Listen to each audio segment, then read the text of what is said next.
Assalamualaikum warahmatullahi wabarakatuh.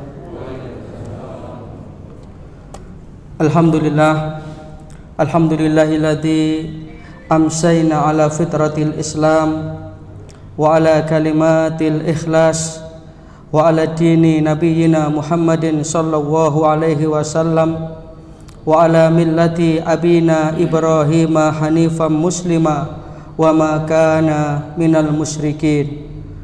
Asyhadu an la ilaha illallah wahdahu la syarika lah wa asyhadu anna Muhammadan abduhu wa rasuluh la nabiyya wa la rasula ba'dah. Allahumma shalli wa sallim wa barik ala nabiyyina Muhammadin wa ala alihi wa sahbihi ajmain. Amma ba'du, subhanaka la ilma lana illa ma 'allamtana innaka antal alimul hakim.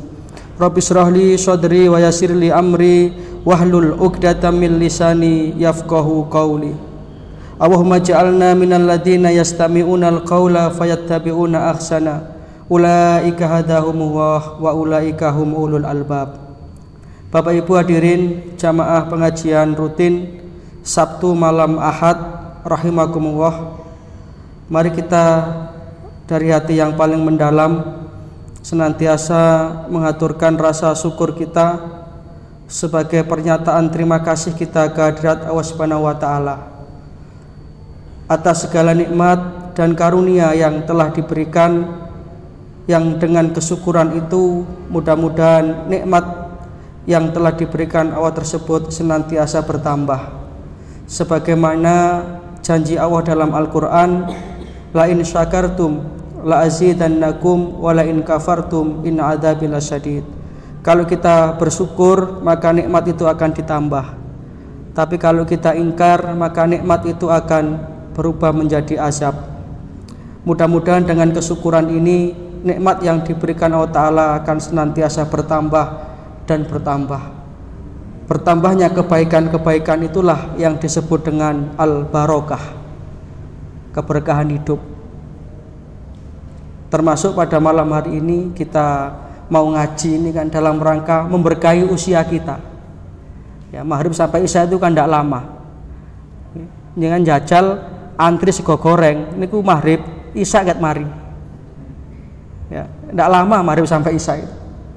Tapi akan terasa lama itu kalau dibuat ngaji kayak begini. Karena setan kan selalu gentayangan itu. Kalau ada orang mau berbuat kebaikan itu setan itu pasti sibuk itu. Dan kelas-kelasnya santri kalau kayak panjenengan gitu, setannya setan hasil penataran, Pak, bukan setan abal-abal itu. Minimal hasil diklat itu. Makanya kayak maghrib isya itu terasa lama. Tapi mudah-mudahan ini bisa istiqomah. Yang kedua, salawat serta salam mudah-mudahan senantiasa terlimpah kepada junjungan kita baginda Rasulullah Shallallahu Alaihi Wasallam. Bapak Ibu hadirin rahimakumullah, seperti biasa setiap Sabtu yang pertama kita ngaji kitab Tauhid yang dikarang oleh Syekh Muhammad bin Abdul Wahab, yang akhir-akhir ini nama beliau kembali lagi muncul di beberapa media sosial. Bahkan ada yang mengatakan menjadi akar-akar terorisme. Itu yang ngomong begitu itu tidak paham. Itu asal ngomong saja itu. Berarti kita ini kan mau ngaji teroris kalau begitu. Dan Islam itu tidak ada ceritanya Islam itu mengajarkan terorisme. Yang ngomong itu berarti tidak pernah belajar Islam, baik secara literatur sejarah, bagaimana Rasulullah itu mendakwahkan Islam ini. Contoh konkretnya misalnya Fathu Makkah. Ketika Rasulullah itu sudah dengan kekuatan yang penuh kembali ke Mekah, itu Rasulullah Shallallahu Alaihi Wasallam justru berpidato dengan pidato yang terkenal itu, ayuhan nas, wahai manusia, al yauma yaumul marhamah, hari ini adalah hari kasih sayang. Siapa yang masuk rumah Abu Sofyan dia aman, nggak ada apa-apa no. Nabi tidak kemudian mencari dia Abu Jahal, dia Abu Lahab, mana orang yang dulu menganiaya saya. Yang pertama kul huwallahu ahad, itu sila pertama. Kul, katakan Allahu ahad, tidak Allah itu esa, La ilaha illallah. Tidak ada Tuhan selain Allah. Kan jelas sekali, gamblang. Makanya tidak usah lagi memperdebatkan. Pancasila itu ya dari Islam. Yang kedua, kemanusiaan yang adil dan beradab. Keadilan dan keberadaban ini kan ajaran Islam. Setiap Jumat para khatib selalu menutup khutbahnya, innallaha ya'muru bil adli wal ihsan wa ita'i dzil qurba wa yanha 'anil fahsya'i wal munkar wal bagh. Ben Jumat nih minimal seminggu sekali dipesenno. Sesungguhnya Allah menyuruh kamu berbuat kebaikan. Ini kan kemanusiaan yang adil dan beradab. Persatuan Indonesia jelas sekali. Wa'tasimu bihablillahi jami'an. Berpegang teguhlah pada tali Allah. Kerakyatan yang dipimpin oleh hikmat kebijaksanaan dalam permusyawaratan perwakilan, itu juga ada ayatnya. Fabima rahmati minallahi lintalahum walau kunta faddan ghalidhan qalbi lam fadu min haulik fa'fu anhum wastaghfir lahum wasawirhum fil amri. Bermusyawarahlah, musyawarah mufakat. Jadi sebenarnya memilih presiden itu ya benar dulu itu majelis permusyawaratan rakyat. Jadi musyawarah mufakat. Yang kelima sama tadi dalilnya, keadilan sosial bagi seluruh rakyat Indonesia. Nah sudah, ini sebagai pengantar, kita tidak usah khawatir, tidak usah takut-takut menampakkan jati diri kita sebagai orang Islam. Walaupun sekarang image-nya itu sudah dibalik. Orang itu kalau mau komitmen terhadap agama sekarang dituduh radikal, wakolot radikal. Ya memang Islam itu harus radikal. Islam itu harus mendalam. Dan tidak ada satupun catatan sejarah yang menyatakan bahwa Islam itu agama yang keras. Bahkan sampai di dalam peperangan pun Rasulullah itu memberi tuntunan dan etika perang. Jangan membunuh anak kecil, lindungi para perempuan. Islam itu agama rahmatan lil alamin kok. Jangankan nyawa manusia, wong binatang saja dilindungi oleh Islam. Sampai Rasulullah memberikan tuntunan, jangan kencing di tempat yang berlubang. Itu kan melindungi binatang yang ada di lubang itu, melindungi semut-semut. Di samping juga tentu ini adab. Jadi monggo Pak, kita tidak usah ragu dengan Islam kita Pak, tidak usah takut. Kalau orang mengatakan Islam itu teroris, itu orang tidak baca sejarah, tidak ngerti sejarah. Tidak ada satupun ayat dalam Al-Quran yang jumlahnya 30 juz itu, 114 surat. Berapa ayat Pak? Lho kula mboten bedheki niki, mek napa nyocokno ngoten lho. Berapa ayat Al-Qur'an niku coba? Kok mboten jawab? Pinten? 6.326. Niku nate ngitung piyambak? Saya kira tidak. Ada lagi mengatakan 6.666. Nah, saya mencoba menghitung, dan ini saya tugaskan ke anak-anak siswa, sekian ratus anak itu per kelas saya kasih tugas. Memang yang namanya anak ngitung, jumlahnya itu ada yang keliru, tapi mayoritas ketemunya itu 6.236 ayat.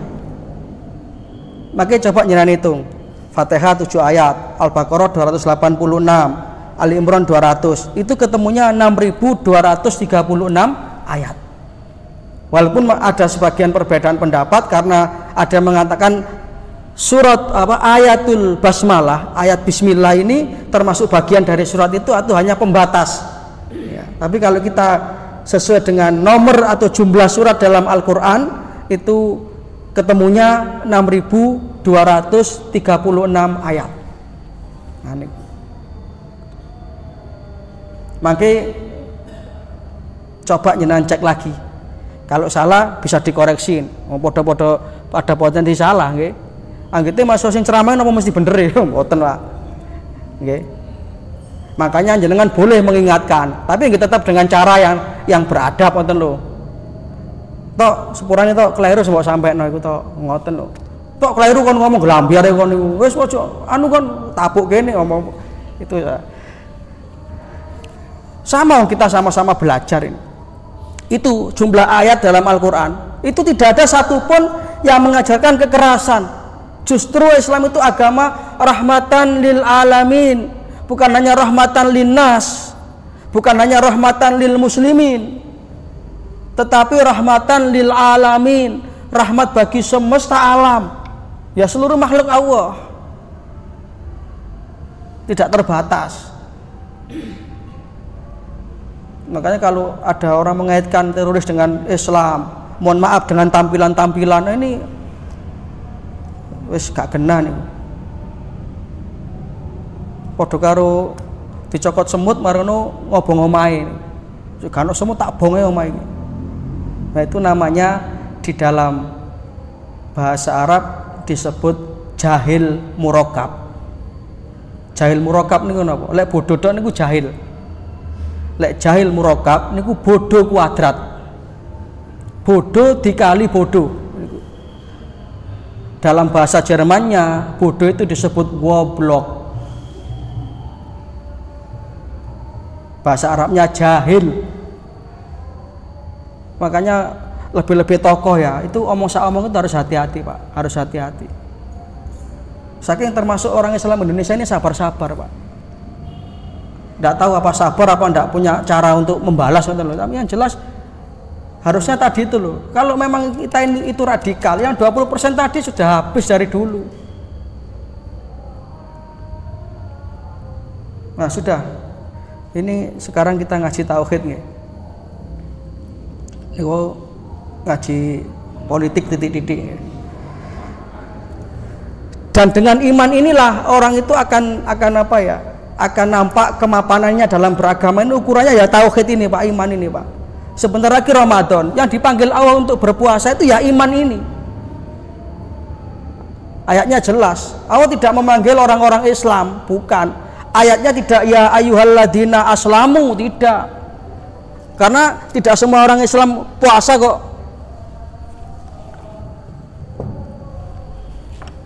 Makanya puasa itu ukurannya yang tahu kita sendiri.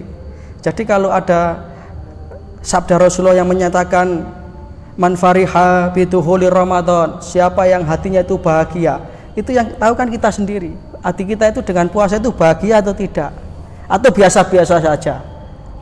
Karena kan bisa jadi dengan Ramadan alhamdulillah kita berdoa kepada Allah, mudah-mudahan kita bisa ketemu dengan Ramadan tahun ini, hatinya bahagia. Karena terbayangkan Ramadan itu bulan yang luar biasa, yang Rasulullah menyatakan qad adallakum syahrun adim, kamu akan didatangi sebuah bulan yang agung, bulan yang mulia. Syahrun kataballahu lakum siyamah, bulan yang di dalamnya diwajibkan atas kalian semua untuk berpuasa di siang harinya. Wasanantu lakum qiyamah, dan disunahkan untuk melakukan qiyam di malam harinya. Dilanjutkan hadis tadi, fihi lailatun, di dalam bulan itu ada satu malam, khairun min alfi syahrin, yang nilainya lebih mulia daripada 1000 bulan. Maka nanti ada rame orang itu berburu Lailatul Qadar. Ya, orang berburu Lailatul Qadar itu kadang-kadang kan nopo ngencem tok 10 hari terakhir. Padahal berburu Lailatul Qadar ya mulai awal Ramadan sudah ancang-ancang Pak. Yang ketika malam itu kita beribadah kok berjumpa dengan Lailatul Qadar, kita dinilai sama dengan ibadah 1000 tahun.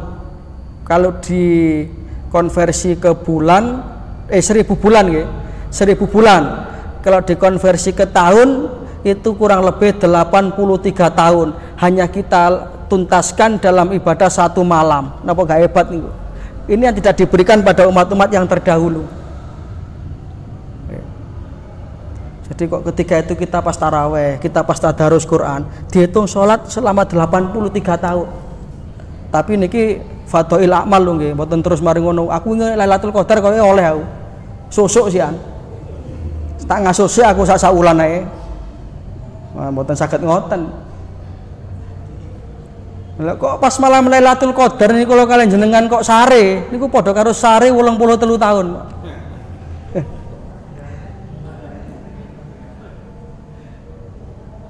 Nah, itu Ramadan. Maka kita bahagia dengan datangnya Ramadan. Ada yang biasa-biasa saja. Mari kita poso loh, wis poso wis ngono iku. Ada yang bersedih dengan Ramadan itu, Pak. Duh, poso mana rek mari rek. Awan kayak sawang beluk. Biasa sarapan yo kayak sarapan. Nah, ini iman yang bicara. Makanya Allah memanggil itu ya ayyuhalladzina amanu, wahai orang-orang yang beriman, kutiba alaikumusiyam kama kutiba alal ladzina min qablikum. Jadi puasa ini termasuk syariatun qadimah, syariat yang lama. Untung aja puasanya umat Rasulullah ini cuma 1 bulan, Pak. Kalau Nabi Daud itu 1 hari puasa, 1 hari berbuka. Saat ini poso meni riyaya. Saat ini poso meni riyaya. Saat ini poso meni buka ngoten maksudnya. Mboten riayan. Karena nanti puasa itu kadang-kadang kita lewatkan dengan begitu saja, eman-eman. Maka insya Allah kita bersyukur puasa tahun ini sudah dibuka masjid kita, walaupun tetap dengan protokol kesehatan.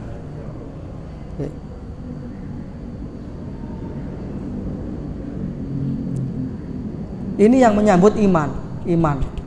Makanya ngaji tauhid ini penting. Dan insya Allah ini pengajian periode terakhir ini. Selain ini libur puasa, ngoten manur riyaya nggih dimulai malih ngoten lho. Pun libur sak teruse. Ngaji niku lek kadung prei ini mbaleni maneh angel, Pak. Ya, dulu Pak Dila, Pak Sogel pernah merintis pengajian Sabtu malam Ahad niki keliling Anjang sana. Itu sampai 120 orang yang hadir.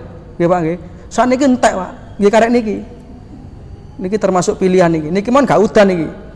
Lek udan terus karek wong 6 ngene niku. Ya alhamdulillah sik wonten ngoten lho, tapi sik wonten. Lek udan deres maneh sing ngisi gak ono pisan wis. Nggih memang istiqomah niku angel. Soale lek kadung prei niku mbaleni maneh angel, Mbah. Angel. Mangane ngaji niku lek jare guru kula biyen, ngaji aja gampang prei, gak riyo der aja prei ngoten. Nggih senaosa sing dugi tiang kali tiang 3 nggih tetep ngaji. Pokoknya wonten sing dugi lho nggih. Lah sing teko balik ketok gendengan ngomong dhewe. Tak syuting dhewe ngeten iki. Jenengan boten wonten para cagak dan para kabel-kabel yang pating selengkrah. Terus kula share dengan YouTube. Mulai kapan antoki? Ya, sing istiqomah nggih. Alhamdulillah niki sudah ini wajah-wajah istiqomah Pak jenengan niki, Kak. Saestu. Bapak Nidi, Pak Joko niki wis tempundi-pundi ngaji. Ajeng lan napa malih mboten ngaji? Nggih napa mboten? Nyambut gawe golek dhuwit wis butuhe mek niku tok. Sing ditedhong nggih sak piring. Mangane ngaji ten mriki Rebo. Nggih, kalih Sabtu. Ten Langgar mriku Masjid Risalatul Mustaqim Senin, Kamis, pada maghrib kali Jumat Enjing. Makin Jumat Enjing jenengan rawuh. Matun subuhan ten mriku. Wato to wis, oh nggih pun lek ado. Paling sing isi awakmu maneh. Kok niku nglamak cilik nyeramai wong tuwek. Niki mboten ceramah niki sharing. Bab yang ke-50 nggih, nanti mboten wonten sing beto bukune niki nggih. Mboten napa pun ngaji niku ngrungokno tok oleh ganjaran punan. Tentang larangan untuk menyelewengkan nama Allah yang baik atau yang kita kenal dengan Asmaul Husna.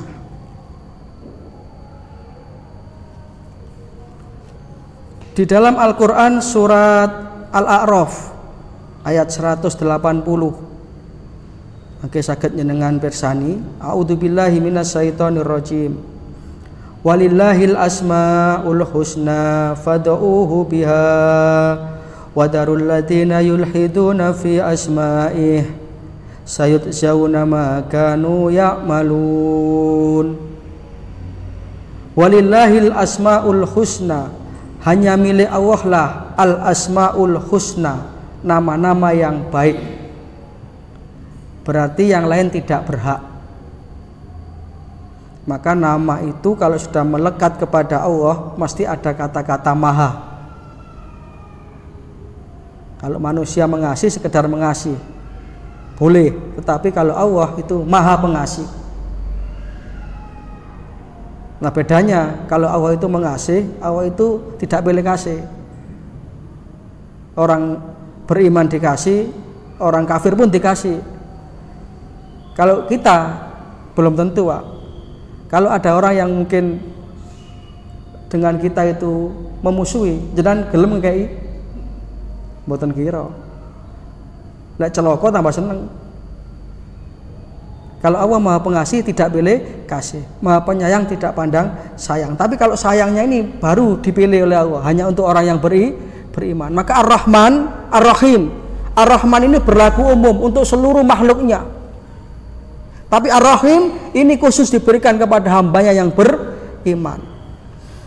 Nah Allah itu punya nama-nama yang baik. Fad'uhu biha, maka berdoalah kepadanya dengan menyebut asmanya. Nah ini salah satu adab atau tata krama kita dalam berdoa. Hendaknya doa itu kita awali dengan memuji-muji Allah. Ya Allah, ya Rahman, ya Rahim, ya Fatah, ya Alim. Karena doa itu minta, adabnya orang minta itu kan harus memuji dulu, bukan langsung to the point. Ya Allah, kula nedhi niki ya Allah, benjing lho kudu ya Allah. Lek mboten kula mboten jamaah kula, lek mboten kula praisik jamaah. Mboten marang ngoten. Adab berdoa. Kalau misalkan kita kepingin rezeki, ya kita sebut asma Allah Ar-Razzaq, ya Allah ya Razzaq, ya Allah ya Razzaq. Kalau kita butuh kekuatan, ya Allah ya Qawi ya Matin, ya Allah ya Qawi ya Matin. Ngoten mawon. Mboten usah sambatan ngene status WA. Hidupku semakin berat. Waduh, ngoten niku malah diwaca wong niku mboten kita nggih sewu ngapunten jaman-jaman ngeten iki jangan ndak usah lah napa menyebar permasalahan kita di status WA itu ndak usah. Kita wadulkan aja kepada Allah. Kita butuh apa ngoten lho. Asmaul Husna itu lengkap. Misalkan punya anak nakal, nggih kalau malam hatinya dipegang dadanya, dibacakan alam nasrah laka sadrak wa wada'na anka wisrak. Allahumma ya muqallibal qulub, ya Allah engkau lah yang membolak-balikkan hati ya Allah. Pirawe ini anak sing nakal dadi manut. Mboten usah diwadon nang ngene tangga, wah anakku nawakal. Sampai dikonang psikolog barang. Sing gak ada hati niku Gusti Allah, wadone Gusti Allah mawon.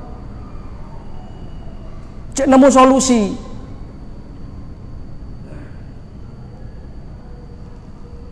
Dengan apa ya ini? Dengan Asmaul Husna ini.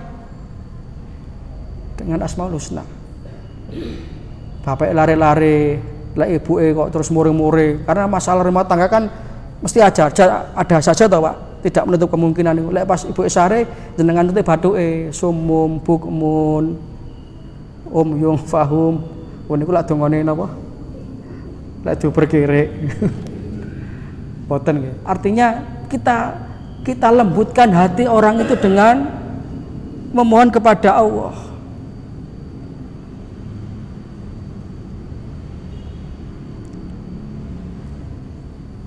Wadarul ladina yulhiduna fi asma'ihi, dan tinggalkanlah orang-orang yang menyelewengkan asma Allah itu.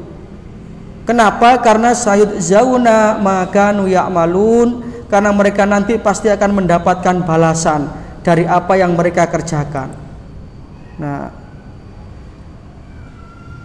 diriwayatkan dari Ibnu Abbas itu pamannya Rasulullah. Beliau memberi penjelasan tentang maksud ayat yulhiduna fi asma'ihi, orang-orang yang menyelewengkan asma-asma Allah. Yang dimaksud adalah perbuatan syirik di dalam asma Allah, yaitu orang-orang yang menjadikan asma Allah untuk berhala-berhala mereka. Nah ini orang-orang kafir jahiliyah ketika itu. mereka memberikan nama kepada berhala-berhala itu diambil atau diselewengkan dari asma Allah ini. Misalnya ada berhala yang paling besar diberi nama Al-Lata. Ini berasal dari kata Al-Ilah.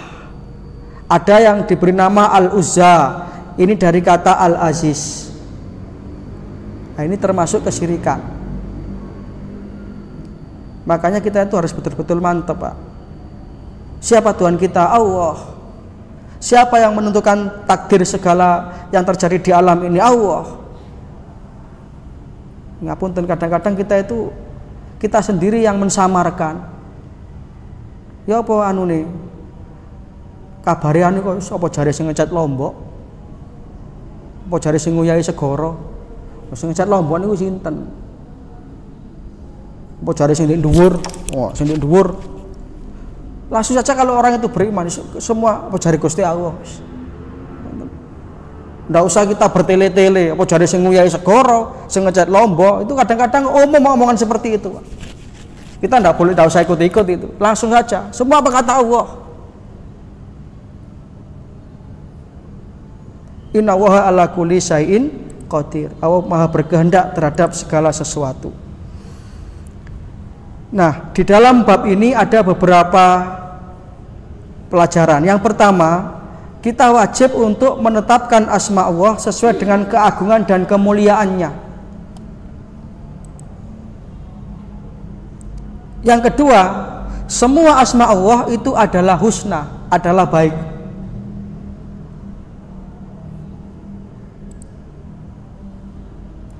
Yang ketiga, diperintahkan untuk berdoa dengan menyebut asma Allah ini, seperti yang saya sampaikan tadi. Karena doa itu ada adab-adabnya, ada tata keramanya. Nabi pernah menyampaikan ada orang itu yang sedang berdoa mengangkat tangannya, dia itu kayak baru melakukan perjalanan yang jauh. Nah, padahal orang yang safar itu kan waktu safar atau waktu perjalanan ini termasuk salah satu waktu yang mustajabah untuk berdoa. Tapi orang tadi itu berdoa dengan DP, dengan mengangkat tangannya, ya Rabbi, ya Rabbi, ya Allah, dengan berbagai macam doa itu dia panjatkan. Tetapi apa kata Rasulullah? Wa mat'amuhu haram. Dia sudah kemasukan makanan yang haram. Wa masrabuhu haram. Dia sudah kemasukan minuman yang haram. Wa malbasuhu haram. Dan pakaian yang dia kenakan pun dia dapatkan dari sesuatu yang haram. Wa ghudhiya bil haram. Dan dia disuapi dengan sesuatu yang haram. Fa anna yustajabu lahu, kata Rasulullah. Bagaimana doa mau sampai? Nah, ini salah satu syarat doa itu mustajabah, kita harus menjaga diri dari yang haram. Baik haram itu li dzatihi maupun haram li ghairihi.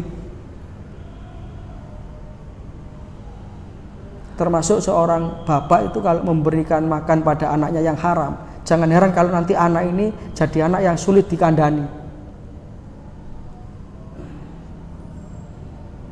Kemudian untuk bisa doa kita itu sampai kepada Allah,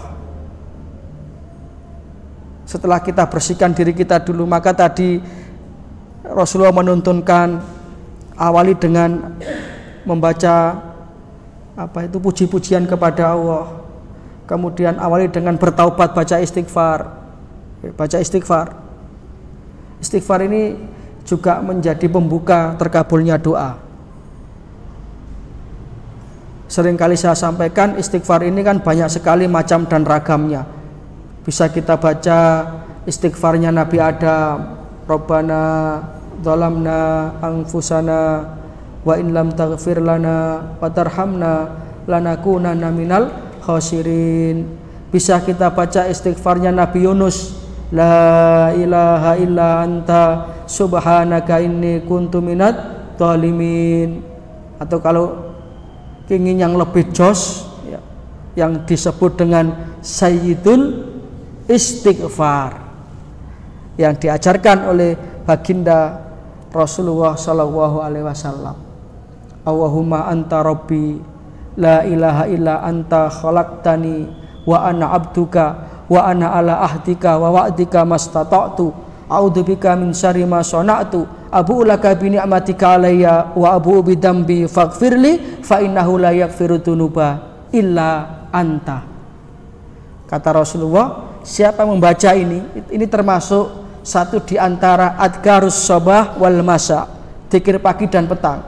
Siapa membaca istighfar di pagi harinya, kayak tadi itu Allahumma anta rabbi sampai selesai, kemudian ditambah dengan subhanallah wa bihamdih adada khalqi wa ridha nafsi wa zinata arsi wa midada kalimati, kemudian dia meninggal dunia di pagi hari itu atau di siang harinya, maka meninggalnya dalam keadaan husnul khotimah.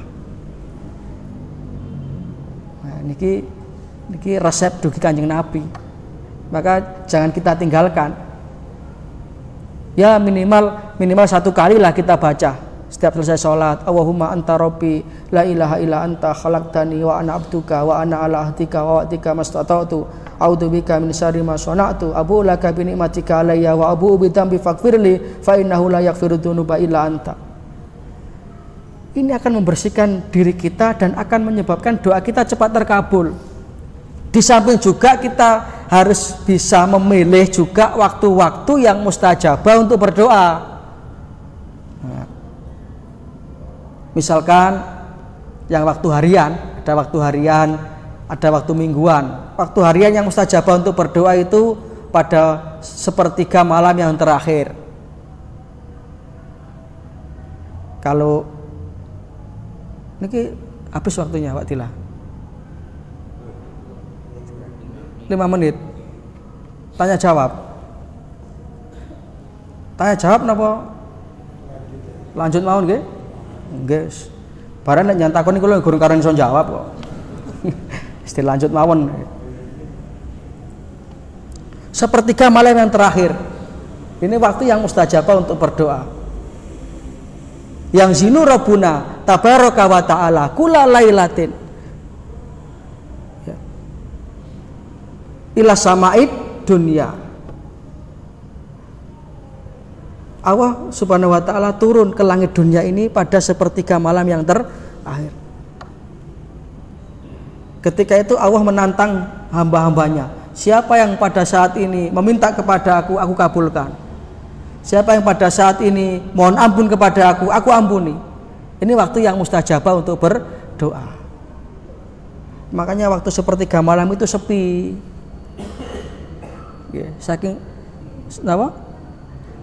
Saking sepi ini sampai ngantuk abot tuh Pak. Bangun malam itu abot, soalnya ganjarannya gede. Termasuk sing ngomong niki tidak setiap hari bangun malam nih. Padahal luar biasa saja nih. Lek jenengan sawah sing sepuh-sepuh niki wis kebiasaan gitu. Terbiasa jam 3, setengah 3. Pak Joko ini setengah 4 sudah nyampe di sana, di masjid sana. Setengah 4. Lek sing nom-noman ngeten iki setengah 4 ini sing nutukno titik ngoten. Padahal memang seperti itu. Itu saat yang mustajabah untuk berdoa, sepertiga malam yang terakhir. Bainal adzan wal iqamah, antara adzan dan qomat. Itu waktu yang mustajabah. Kemudian inda nuzulil ghais, ketika turun gerimis. Mendung, peteng, gerimis, itu saat yang mustajabah untuk berdoa. Termasuk ketika safar, indah safar, ketika perjalanan. Itu waktu. Juga memilih tempat-tempat yang mustajabah untuk berdoa. Di Hijr Ismail, di Raudhah, di Maqam Ibrahim, itu tempat-tempat yang mustajabah. Nah ini sebenarnya ada bahasan khusus dalam bab doa ini. Insya Allah ini akan kita bahas Jumat depan ini, Insya Allah Pak. Di dalam kajian Jumat pagi ini kebetulan Jumat depan ini jadwal saya itu ngaji kitab Ad-Da' wa Dawa, itu babnya Insya Allah bab ini, bab doa ini. Jangan kalau iming-iming cek rawuh ngoten lho. Dene mboten rawuh nggih Anjane dungane wis mustajabah. Termasuk nanti di bulan Ramadan. Bulan Ramadan itu bulan di mana ketika itu doa diijabah oleh Allah Ta'ala. Ketika itu amalan wajib dilipat gandakan pahalanya oleh Allah. Amalan sunnah dihitung seperti wajib. Makanya Nabi mengatakan dan celakalah orang itu. Siapa mereka? Man adraka Ramadan falam yukfaru lahu. Orang yang sudah ketemu dengan Ramadan tapi tidak dapat apa-apa. Nah, eman-eman. Maka mari mulai sekarang dalam hati kita bermohon kepada Allah, kita niatkan tekad. Mudah-mudahan kita bisa berjumpa dengan Ramadan tahun ini. Mudah-mudahan nanti kita bisa nutup Ramadan sampai akhir. Mudah-mudahan kita termasuk orang yang keluar dari Ramadan sebagai orang yang terampuni dosa-dosa kita. Begitu, Pak.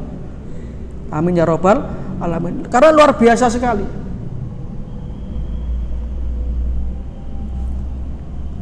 Hari raya. Mudah-mudahan kita diberikan kekuatan lahir dan batin oleh Allah Subhanahu wa taala untuk bisa mengisi Ramadan tahun ini dengan amalia-amalia ibadah. Mudah-mudahan kita senantiasa mendapatkan taufik dan hidayah, amal ilmu rezeki yang barokah, dan akhirnya kita diberikan husnul khotimah. Amin ya rabbal alamin. Terima kasih. Saya kembalikan kepada pembawa acara. Assalamualaikum warahmatullahi wabarakatuh. Innallaha wa malaikatahu yusholluna